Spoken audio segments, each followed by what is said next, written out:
Et alors, Yegor, votre précédent roman abordait la vie de deux femmes russes qui se servent de X, anciennement Twitter, pour raconter leur quotidien et puis également pour faire des rencontres et chercher l'amour. Eh bien, notre invité aussi, figurez-vous qu'il cherche l'amour, notre invité inattendu, il cherche l'amour sur Internet. Et il le cherche même désespérément. Et figurez-vous qu'il s'appelle Kevin Lacrampe. Bonjour, bonjour à tous, bonjour Yegor. Bonjour. Déjà juste pour vous dire que j'ai adoré votre livre La Revanche des Kevin. Ça m'a donné de l'espoir, de la force, mais bon, je l'attends toujours, ma revanche du Kevin, je l'ai pas eu. Voilà. Oh, Kevin, ça va venir, soyez patient. Vous êtes célibataire, c'est ça?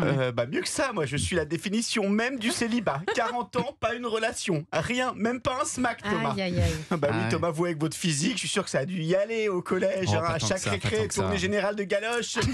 Moi c'était tournée générale de mandale dans la tronche. Voilà. C'est vrai qu'on m'a appelé le galochard à une époque. C'est vrai La chance. C'est joli comme surnom, ouais.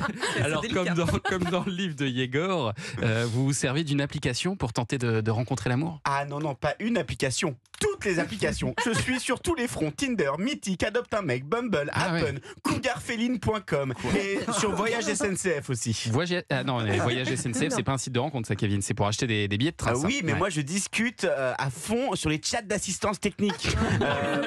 Mais oui, mais c'est là où j'ai le plus de touches. Il y a plein de gentilles dames. On parle des heures. Et comment puis-je vous aider? Quelle est la référence de votre dossier? Avez-vous une carte avantage? Il y en a même une qui m'a proposé un plan à 3. Ah ouais, c'est chaud ça. Non, elle m'a proposé un TER pour que j'aille à 3 dans l'Aube chez ma mamie Micheline. Voilà. Pour moi, Le problème, c'est que dès que je demande à ce qu'on se voit, et ben là, elles disent plus rien. Elles disent qu'elles ne comprennent pas ma question. Alors je répète, elles redisent pareil infiniment. Ça me rend dingue, Thomas. Ah oui, mais alors ça, c'est normal, Kevin. Vous savez que ce sont pas des vraies personnes qui parlent sur cette chat. Ce sont des robots. C'est automatique, en fait. C'est moche la jalousie, Thomas. Vous êtes jaloux. Vous êtes jaloux, c'est ça. Non, pas tant que ça. Mais sinon, avec toutes ces applications, je me dis, ça doit vous coûter quand même une fortune, tout ça. Oh, une fortune. Ça me coûte 1 200 € par mois. Wow. Ça va. Mais je m'en fiche. J'ai pas de loyer. Je vis seul avec maman dans un très vieil appartement. Ah oui, rue Sarrazat. Non, rue de la mode Piquet. Pourquoi rue Sarrazat? Non, pour rien. Ça me rappelait une histoire. Il a pas la ref. Il n'y a pas la ref. Alors, avec tous ces abonnements, vous avez jamais réussi à concrétiser? Non, jamais. Mais ça y est, Thomas, l'espoir renaît, la revanche de Kevin arrive, Yegor, grâce à Emmanuel Macron. Emmanuel Macron, je pense que vous n'êtes pas trop son style. Mais non, mais grâce à son réarmement démographique. Mais ça y est, ça va m'ouvrir encore plus de possibilités de conclure, vous voyez. Alors, je voulais juste finir, si je pouvais lancer un appel solennel. Bien sûr, allez-y. Merci.